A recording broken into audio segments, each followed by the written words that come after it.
Dope. Well, welcome to everybody who's here, and welcome to you. So obviously there's a bunch of news of the day that we're going to want to get into at some point. We always have news of the day. We always have news of the day. Big news, maybe news of the era. But this is, I think, your first serious televised interview. And you got such a big mandate. Prison reform, trade, Middle East, the whole deal. We're going to talk about all of it. We're going to talk about all of it. So we'll get to what everybody else is in your mind. But I want to start with, how did you get this job?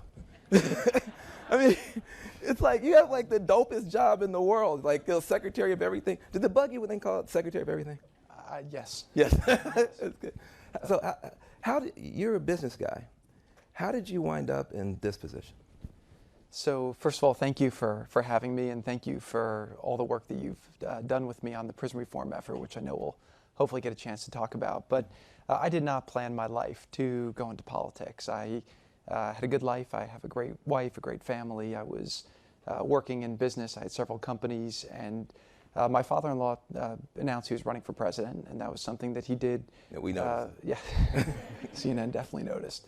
And through that course, I mean, he was building a very entrepreneurial campaign. He was definitely an outsider candidate. He didn't have all the traditional entourage that came with a politician. And so I kept getting called on to do more and more in the campaign. And as I would do it, I was involved in a lot of the operations. I took on a lot of responsibilities. I got the chance to travel with my father-in-law and to really see the country and to see what he was fighting for, and to meet a lot of people, hear a lot of issues. And what'd you see? I saw a lot of people who felt like they didn't have a voice, and who felt like the people in Washington had left them behind and weren't representing their interests. And there was a lot of issues that I thought about being in New York, where you think you're in a very diverse environment and you talk to people and you hear a lot of opinions, but when I'd go to the country, I would hear opinions that were differing from what a lot of the people in New York thought were the right prescriptions for them. And I believed in the mission that my father-in-law was fighting for, and he won, and I was honored to join him in the administration to work on a lot of the things that he thought could be done. And in the last year and a half, I think we've proven a lot of it can be done. You look at the economy, you look at what we've been able to accomplish so far on trade, on lowering taxes, on deregulation, getting the American economy really working again. That's been something that he that he believed he could do during the campaign, and he's been able to do that over the last year. And he also believed in you and gave you this big portfolio. I think that, for your critics, some of that disquiet is like, for politics, you have like a very small resume, and you have this big portfolio. What do you say to people who say, like, what qualifies you to go and take on these tough issues, like, all around the world? Like, I think that's one of the big questions people have. Why should we have confidence in you to do all this stuff? Well, I think the first thing is that the president trusts me. I think he knows that every task he's given me from the start of the campaign through, I've been able to do it quietly, I've been able to do it effectively, I've been able to deliver results. I don't make a lot of noise. Noise is sometimes made about me, but I try to keep my head down. And I think that he's a businessman and I'm a businessman. And the way I look at it is that it's all about accomplishing the objectives. So you have to be very laser focused, not get distracted by it. A lot of these tasks are it's an honor to work on, but I find that when I'm asked to take on something, the first thing I'll do is I'll reach out to people who have experience doing it. I'll talk to a lot of people. I'll put together the different perspectives, and then I'll come up with a plan of action to try and execute on. And to date, we've been successful in a lot of things that people thought we wouldn't be successful on. And it started in the campaign. I mean, people thought that, there's a lot of people saying the campaign was disorganized, the campaign didn't have any infrastructure. We did have a lot of infrastructure, and we were very organized. We just weren't out there talking about it, and we didn't have the traditional people doing it. So we talked to a lot of conventional campaign people. We came up with ways to do it, and then we executed very effectively. And we've done the same with a lot of things in government. Well, one of the reasons why I want to have the conversation is because you do have an unorthodox approach. And I think a lot of people expect the megaphone approach, which is to broadcast your ideas, get a lot of people on board. You have more of the cell phone approach. You're not broadcasting, you're kind of narrowcasting to particular leaders. And part of this conversation, I want people to know how your brain works. You got called the hidden genius of the administration. Now you're embarrassed, but Nikki Haley called you the hidden genius. And I think it's important for people to understand how you approach this stuff. Let's talk about prisons. We're going to do prison reform, Middle East, trade, we're going to get to all of it. But let's start where we started on prisons. Why are you working on prison reform and criminal justice? So when I came to Washington, I obviously had two primary things that I wanted to work on. The first one was helping the transition. I think that we had a first 6 months that maybe were a little chaotic. A lot of people hadn't been in government before, and I do think the president made a lot of the right adjustments to get the right team on the floor. And I think now he's got a fabulous team. I think his economic team is very strong. I think his national security team is very strong. And I think that the next thing I really want to focus on was the U.S.-Mexico relationship. And I had an experience during the campaign which led me to believe there was a lot of potential for that. The president asked me to do the Middle East peace process, which is something that I think we've made a lot of progress on. I'm as optimistic as you can be about that. And then there was one issue that was very close to my heart because I had a personal experience, which was prison reform. And so the first couple months were so chaotic. You're working 20-hour days. You don't necessarily have time to do things that are not tier 1A priorities. But I'd say that I was able to find a little bit of time to start looking at it. And what I did very quickly was I said, okay, let's look at this like I would any other problem. Because when I had my personal experience, I wish that there was somebody who was in my office in the White House who cared about this issue as much as I do. And if they had been focused on it and making a difference, perhaps that would have made an impact on a lot of people who I came to meet and care about through my experience. A lot of people don't know you had a family member who went to prison. Yeah. And so I did a very similar approach like I've taken to all other problems, whether it's in business or in politics, which is I usually have a 3-phase approach. The first phase is an assessment approach where you try to understand what the issue is and what's been tried and what can be done. The next phase is you develop a strategy. So we came up with a strategy, and then the last phase is really vigorous execution.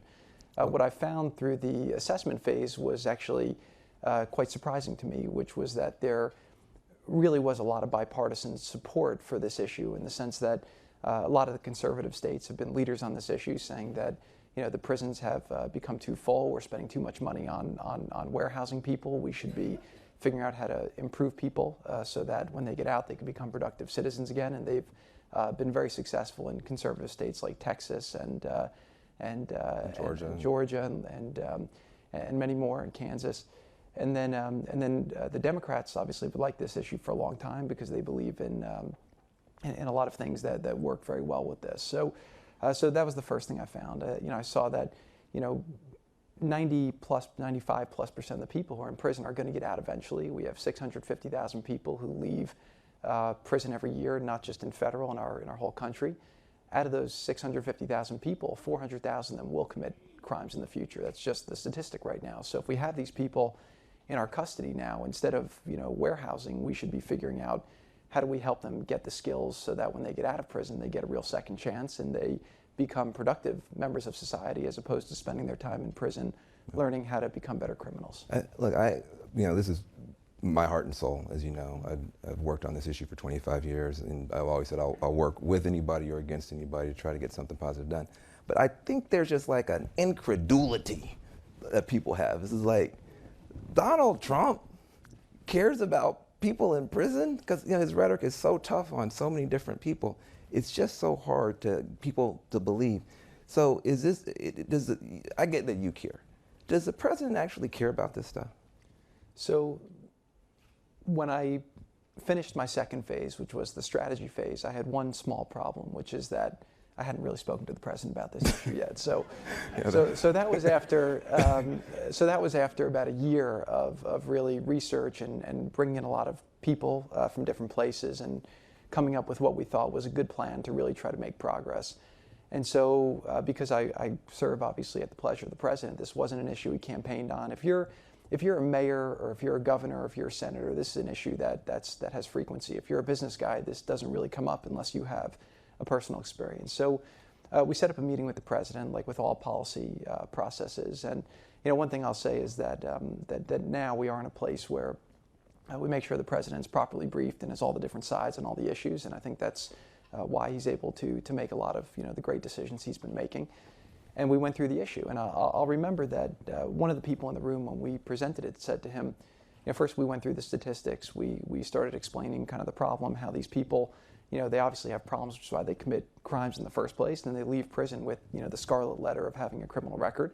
Their skills have atrophied, their connections to the community have grown further apart, and they're not trained to become productive members. So what do you expect them to do, right? So most of them will commit crimes, and the president got that. And then somebody in the meeting said to him, when you campaigned, you said that you were going to fight for the forgotten men and women of this country, and there's nobody more forgotten or underrepresented than the people in prison. And look, I talk to the president all the time, and I know sometimes when I tell him something and he's listening, but he's not really wanting to listen to me. I know when he's listening to me and it penetrates. I could tell right then that really hit him in his heart. And since then, he's actually spent a lot of time on the issue. He's pushed us to really, see if we can be successful with the effort. And I think that the president's tough. I mean, he could be tough on crime. He's tough on a lot of things, but he also has a lot of compassion that not a lot of people get to see as much as I do. And this is an issue that's really, I think, hit his heart and something that I've seen him want to make a difference on, because I think he sees it as a fairness issue. Well, let me get back to the way this brain of yours works.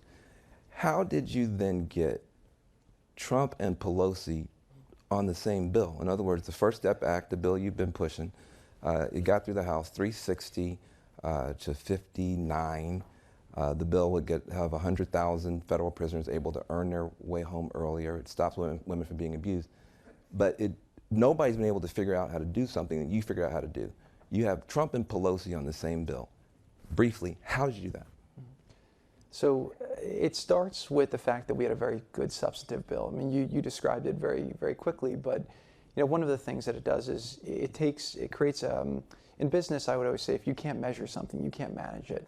And right now in the prisons, we don't know what we're striving to achieve. So what this bill does is it creates a risk assessment for each prisoner, and then it gives some kind of prescription for them to earn their way down to become a lower risk. So it means you have to do job training, you get skills, mentorship, mental health, drug addiction. It deals with all the different things that allow them to have a higher probability of leading a productive life and not going backwards into prison. So you got a good bill. So it starts with substance. If you don't have substance, then it's harder to get people to come together. The next thing was I had a lot of help. I had help from obviously Hakeem Jeffries and Doug Collins, who both were able to put the politics aside and focus on the substance. And there were a lot of Democrats who were saying to Congressman Jeffries, well, you're doing this. This is something that Trump says he's for. How could you be working with him? Or this doesn't go far enough. And he said, no, this policy is virtuous. This policy is right. And he continuously would win the argument. And we had somebody send him a letter that basically had, all these pages saying why the bill was racist, why the bill did all these things. And I said, well, let's respond to it. He says, no, I want to respond to it. And he basically wrote back a 7-page letter, which I can summarize. Basically, you should read the bill before you actually criticize it, because he was able to win all the substantive arguments on it. So you're able to find, in terms of how you approach things, I think it's important for people to understand how your mind works. You do a rigorous assessment, then you find a partner or two that you can work with well, and then you move forward. Last few things on this topic. Everybody doesn't like this bill. It passed huge in the House, but there's still people on the right who say you're letting out drug dealers in an opioid crisis. Quick response to those critics.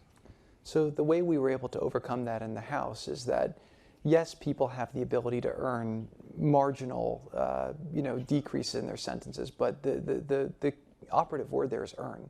So if you have somebody in prison for 10 years, you can say, would you rather them go back after 10 years of no programming to the streets, or would you rather them leave after 9 or 9.5 years, having spent those 9 or 9.5 years earning that 6 months to a year off by participating in all of these programs that will give them a much higher probability of becoming a productive citizen? And I think that once you explain that to people, we find that everyone gets on board. And to the question you asked before about how we got it through, we also had a lot of help from people like yourself, and that's why, again, I'm appreciative of what you've done, because again, you were able to take the situation and put the politics of it aside and say, if we're fighting for something that's right, I'll be out there vocally for it. And I think that gave a lot of courage to a lot of Democrats and a lot of the traditionally left-leaning organizations to come out in support of the bill when they were being pushed to be against it because Trump was for it. Speaking of those left-wing groups, some didn't like it because of Trump. Some said the bill didn't go far enough, and the bill should have had sentencing reform in it.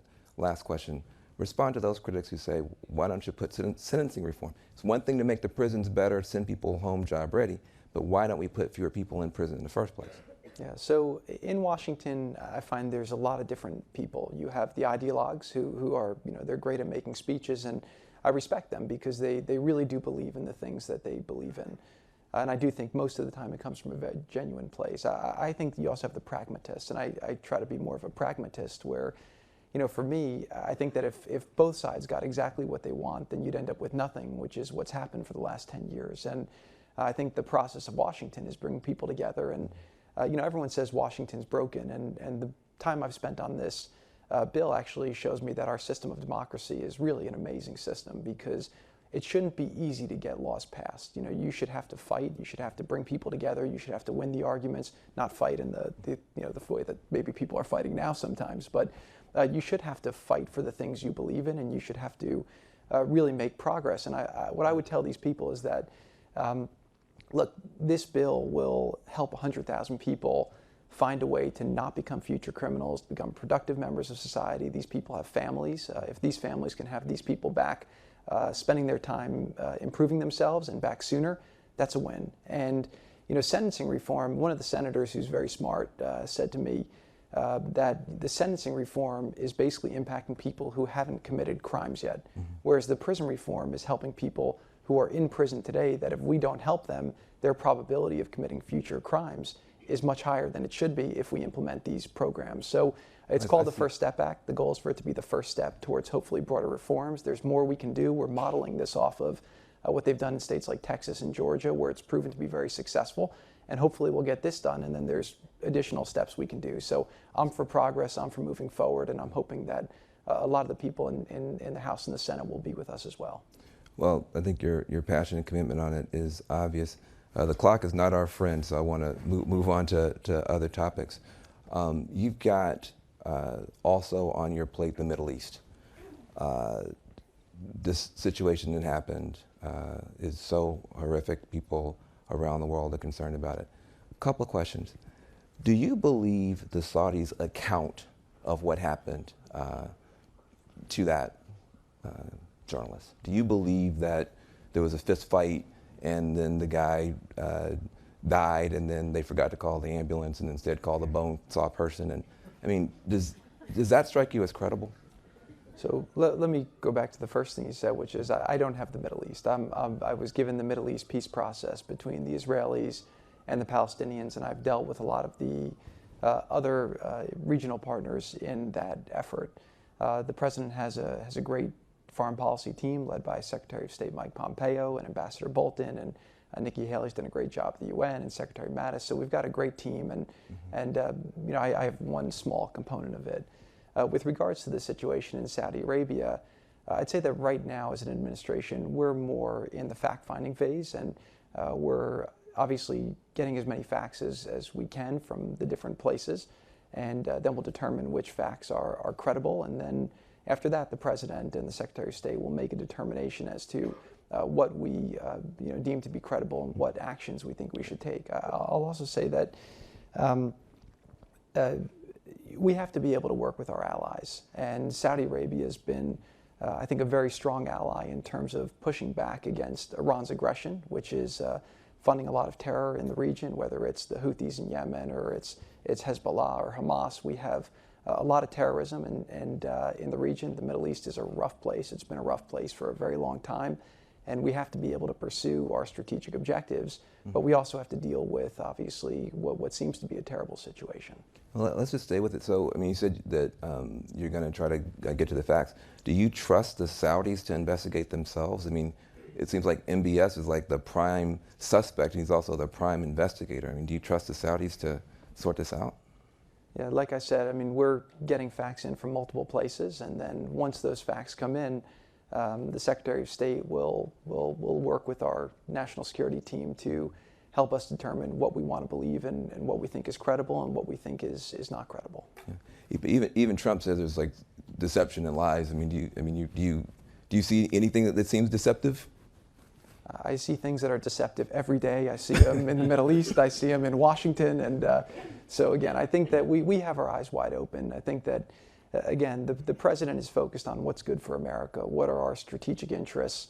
Where do we share interests with other countries? Let's work towards those. But yeah, every day we deal with people who are trying to deceive us in different ways. But our job is to see through it, but also to stay focused on what's best for the American people.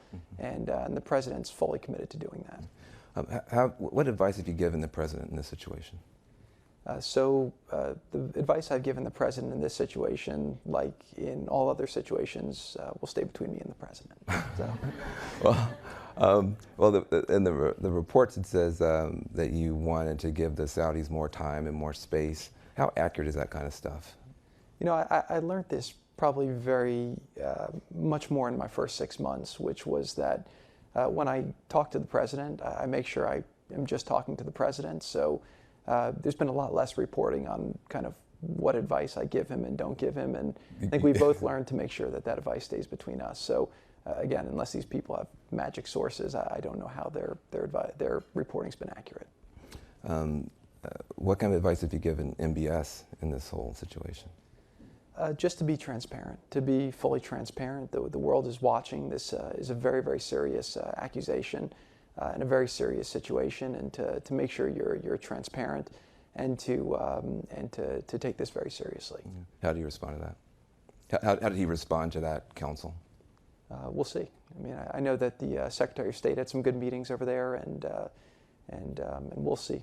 Mm-hmm. Is anything about this kind of just shaking your basic confidence in MBS as a partner? I think a lot of people were making a big bet on MBS. Here's a guy, he's a reformer. People on Wall Street, Davos, people were really betting on him. I think you made a bet on him. Anything happen out of this that makes you reassess that? Look, like I said, once we have all the facts, then we'll make an assessment. But again, I think that our administration's made a lot of gains in our fights against terrorism. We have to deal with the long-term ideology of extremism, and Saudi Arabia is a critical partner in that. I mean, they're the custodian of the two holy sites, which is very significant in the religion of Islam. And a lot of the reforms they've been making there to help us track down the terror financing, and then also to push back against people who are perverting the religion, have been very historic over the last year. So we're hopeful we can keep pushing forward with a lot of the initiatives that further American interests and that push back against Iran's aggression. And so we're going to stay focused on that. So that balance, though, we got the strategic objectives, but then you've got this, real, I think, violation of human rights and that kind of stuff. I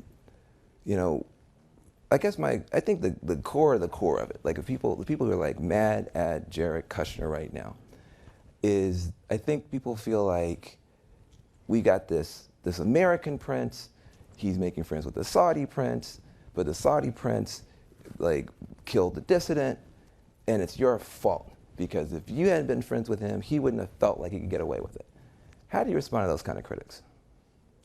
I'm not even sure where to start with that. Look, I don't respond to the critics. I think that my job is to every day focus on what are the objectives I have to accomplish. Things come up every day that can make that more challenging, but we have to work through it. I mean, and you look at all the different projects I've worked on from the start. In prison reform, we've had setbacks. Some were self-inflicted, some were not.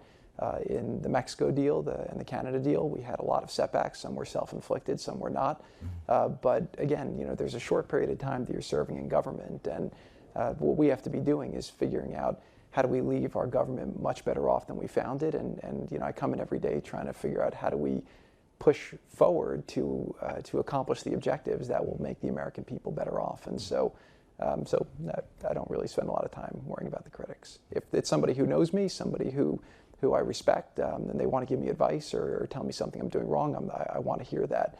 But if it's just critics out there, I don't pay a lot of attention to that. On social media, you don't follow what they're saying? Is that you're saying if people are tweeting at you on social media, they're wasting their time? I don't have a Twitter account. I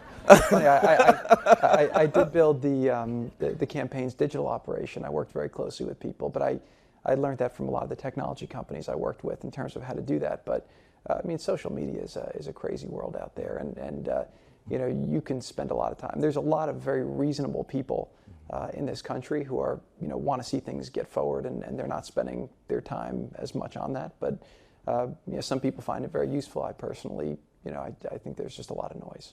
Yeah, last question on this, then we move on to the other stuff. You now speaking for the administration, there is a strategy in the Middle East. It does rely on Saudi Arabia quite a bit.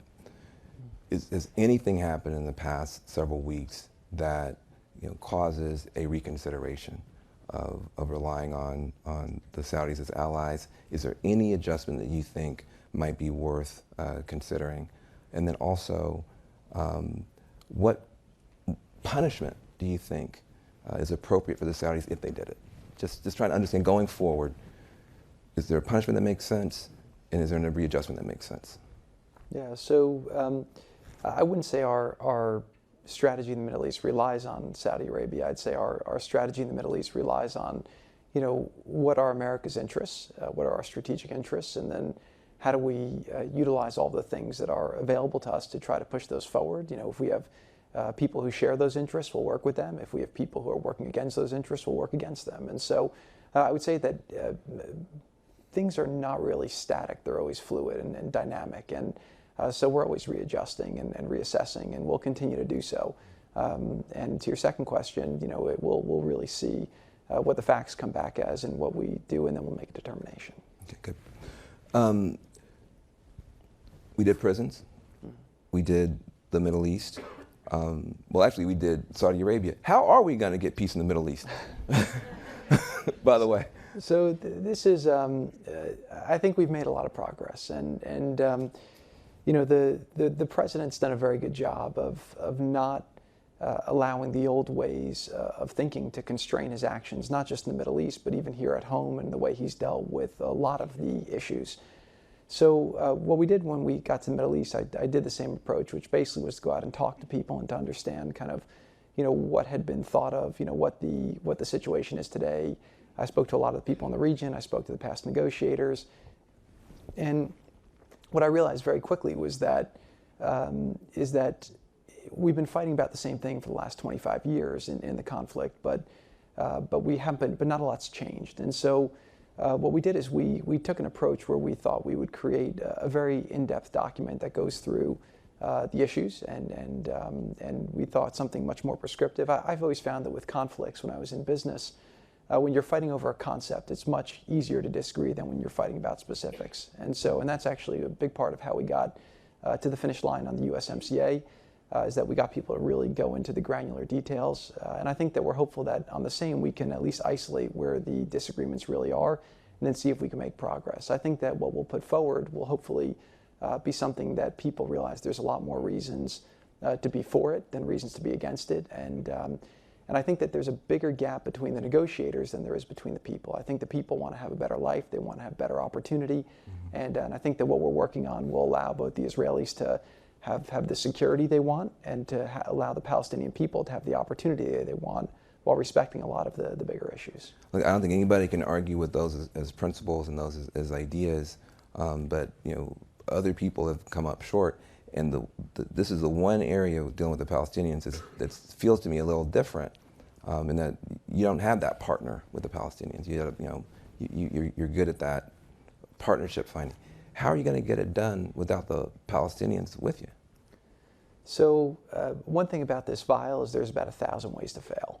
And you know, one thing that we determined very early on is that if we are going to fail, we're not going to fail doing it the same way that people have done it before. Which is why we've taken the approach we have. I think that, look, I've gotten to know the Palestinian leadership. I've gotten to know a lot of Palestinian leaders who are not necessarily in the existing leadership. But our sense is that when we put our plan out, if there's reasonable leadership and if it's a reasonable plan, then they'll come to the table and try to fight for how to create the best opportunity and the best outcome for their people. But I think people are tired of the situation. I think this has gone on for too long. I think the status quo is not acceptable, and I think that it's just getting worse and worse. And so at some point, you know, leaders have to be able to take the bold step and make the compromise. And we're hopeful that we'll find leadership that'll be willing to do that. Yeah. Well, I have 1,000 more questions on this, but again, the clock is not our friend. I want to make sure to hit the rest of your, agenda. Trade. You guys are weird on trade. If fighting for American workers is weird, then maybe that's You should do this for a living. That was good. Good pivot. Do this more often. But honestly, this is not a traditional conservative approach to be kind of blowing up different trade deals and going for more quote unquote fair trade. Help me understand, say, with the this most recent round. What was your approach? What was your goal? How did you get the success that you got with this basically scrapping NAFTA and doing something different? Sure. So for me, trade was something that I had more of a localized business, and so I hadn't thought as much about international trade norms. But obviously the president has for a long time. He's been speaking about it for a long time. He's been very consistent on his ideology for a long time. And in bringing on Ambassador Lighthizer as the trade rep, he couldn't have picked a more brilliant or knowledgeable person to lead the trade efforts. And so I've learned a lot over the last year and a half working on these deals with Ambassador Lighthizer, who's an incredible friend and mentor on these issues. And I'll tell you, just my observations are really the following. First of all, the president believes trade deficits matter. And what I would say to that is that if trade deficits don't matter, then why is it that I have not met another country that wants to have one? People criticize a lot of things we're fighting for as saying that they're protectionist. But if the things are so bad, then why are the other countries working so hard not to give them up? And a lot of what we're doing is working to protect American industry. So what the economists will say is that free trade is a great thing because it lowers the cost of goods. And what I've come to observe, seeing all the different parts of our economy, is that the benefits of free trade are much more distributed. So you have a free trade agreement and everyone's cost of a T-shirt goes down by $1 or whatever it is. But the costs of it are much more concentrated. So you'll have in a place like Baltimore, a steel mill will go out of business, right? People will have a hard time finding jobs late in their career. We're doing a lot of things on worker retraining, but we haven't done that in the past. Some people go on to commit crime. Some people get addicted to drugs. What that does to the next generation. And so we have seen some areas that have just been decimated because of the trade. And I think that cost is quite great. I think that the world order that the president is really trying to reverse is that after the Second World War, we basically were the richest nation, on the planet, and we said, let's open our markets to everybody and let's come up with a way where we can protect everybody to keep the peace because nobody wanted to go to war again. What we should have done is probably about 30 years later, when people caught up, is readjusted some of these deals that were intentionally one-sided at the time. And I think that now we're getting to a place where it's just not a sustainable situation to be paying for everyone's defense and then also giving everyone asymmetric access to the American market. And what the president's trying to do is to rebalance these agreements so that Americans have a fair relationship with a lot of the countries that we're trading with and making it more fair. So that was really what he's trying to accomplish. I think that's a good argument. And it's still hard for, I think, people on my side of the aisle to believe, you guys are these, blue-collar billionaires looking out for the average Joe.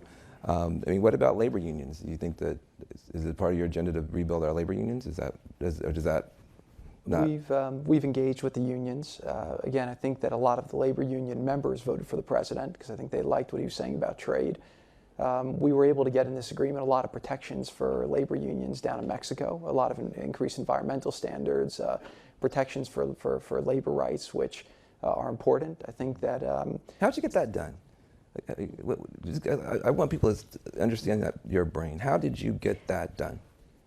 So the thing about trade agreements is normally they take 3 to 4 years, and the president did not have 3 to 4 years worth of patience for this one. So he really pushed us very aggressively to try to come to an outcome quickly. And we worked very closely with the Mexicans. I developed a good friendship with their foreign minister, who was then their finance minister during the campaign when we did our trip to Mexico. And he was incredibly honorable. There's about 20 ways they could have screwed us on that, and he held his word on everything, and it turned out well. So we built a lot of trust. what we would do is we would discuss a lot of these thornier issues in a smaller group. And again, Ambassador Lighthizer was the lead negotiator, and I was helping him along the way with this. But we were able to sit in a room, have honest discussions where nothing leaked out. We were able to maybe show the different areas where we thought there could be compromise, and we were able to work through a lot of these issues. And the goal was really to come up with a win-win. You know, how do we create something where we want to move a lot of jobs back to America, but we want to figure out how the other countries could do well from it as well. We wanted to deal with a lot of issues in the modern economy like IP and digital trade.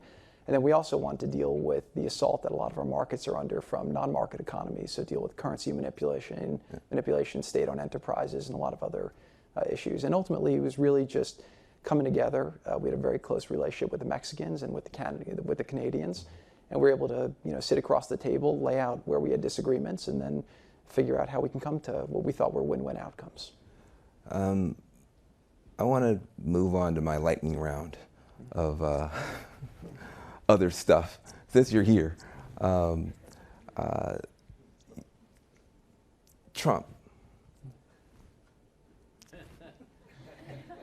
Tell me what it's like to have him as your father-in-law, and tell me something about him that might be surprising.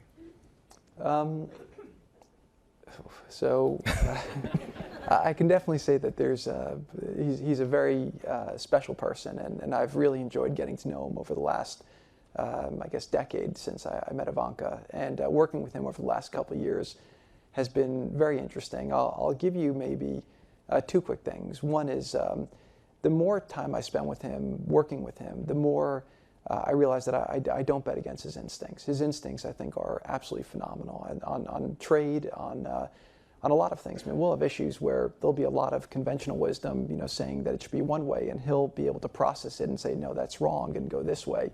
And most of the time, he ends up being right. We saw, on trade, he would say, no, we got to do bilateral agreements instead of these multilateral agreements. Well, he was right. Once we broke it down to a bilateral agreement in the trade deal, it was much easier to get a lot of issues accomplished. And then and it's a much more optimal forum for our country going forward. With Jerusalem, I mean, he had everybody trying to talk him out of doing that, and they would say, the world would end, and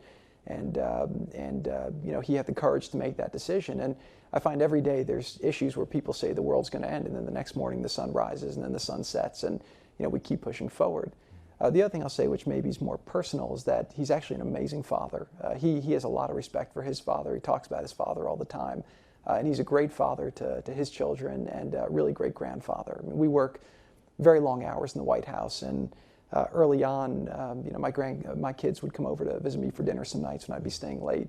And he heard they were there, and I didn't bring them by, and he says, "What's going on?" So now every time they're there, he makes sure I bring them by the office. He has a little candy drawer where he knows how to make sure they get stuff their mom won't let them have. And he really loves his family, and he gets a lot of pleasure out of that. You guys are so different. I mean, when you talk about the trade stuff, I like it better. For instance.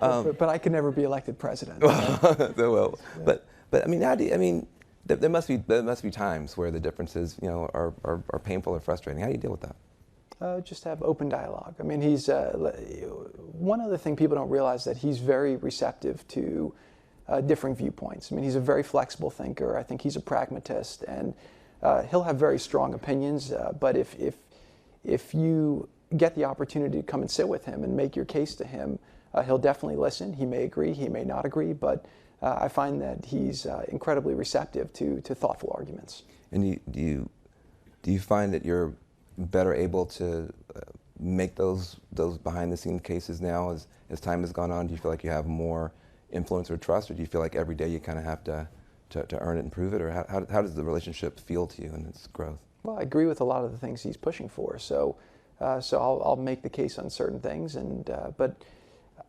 he'll do what he wants to do, and I think that's what he's entitled to do. He ran on a lot of the things he's doing. He was elected president on a lot of those things, and he feels an obligation to the voters and to the American people to execute on the agenda, and he's doing it because he thinks it'll make the country better. And I think a lot of the things we've done have made the country better. What's it like working with Ivanka every day? I mean, people talk about you guys as like super impressive power couple. My observation, I would say you could take the power out of it. You guys are just like really extraordinary couple. What's it like working though with your wife every day in that environment with little kids? How do you guys manage that? Yeah, so anyone with Ivanka would be a power couple. So it's she's really amazing. I mean, when we started dating, I told her that if I wasn't so attracted to her, she'd just be my best friend. And again, Ivanka's brilliant. I think we were always involved in each other's business and knew what was going on. But working together has given me an even greater appreciation for just how effective she is. With everything she does. I mean, she puts her mind to accomplishing things, and she's able to get them there. Everyone wants to work with her, and she's a great team player. And it's obviously challenging enough having one parent working in the White House. Having two parents in the White House is a big strain, obviously, for the family. But but she does a great job balancing it, and I don't know how she does it because I wouldn't be able to do it. And the kids, they've been great about it too. Yeah. Are you having fun? Because all we hear about is the chaos and the destruction, and you guys are all gonna be just blown away by a meteor called Mueller. I mean, from our point of view, you're like piñatas over there. Are you having any fun? I wouldn't say fun. I mean, I have a lot of joy in my life, and I feel very blessed to be there every day fighting for the things I'm fighting for. It's a lot of responsibility to do the jobs that we have.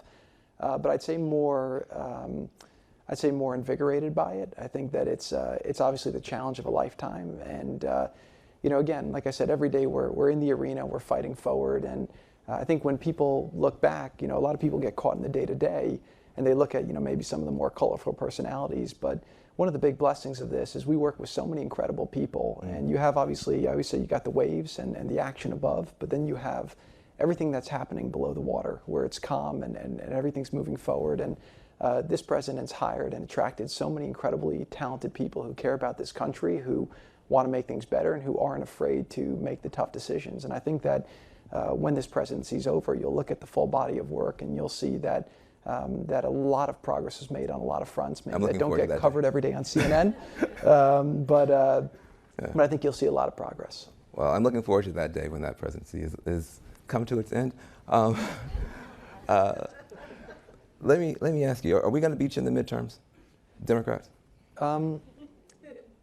I don't know. I mean, I see mixed data. The data that we look at shows that it's all about the turnout models. So I think people who have different turnout models will show different things. But one thing I've learned is I wouldn't bet against Trump. He's a black swan. He's been a black swan all of his life, and I just see in politics and business. I just don't like betting against him. Yeah, good. Well, listen, I want to appreciate you for being here. It takes some guts to walk in the door. We haven't always had the best relationship, CNN and the White House. And obviously, I'm on the left side of Pluto, and you work for Trump. So I thought it was important to have this conversation because I think on some issues, we should fight about a bunch of stuff. Mm-hmm. But on some issues where you're talking about people who have no freedom because they're trapped in addiction, trapped in poverty, trapped in a broken criminal justice system, we got to be able to come together for those folks. We can fight on everything else. And I hope that people can see that we don't always have to agree with each other on everything. We should fight hard where we disagree, and we should work hard where we do agree. And I feel very, very proud to have a chance to work with you where we do agree. And I'm also going to work very hard to get you a new job in 2020. So Thank you. Jared Kushner. Thank you. Thank you, brother. Appreciate it. Very, very good. Thank you. All right.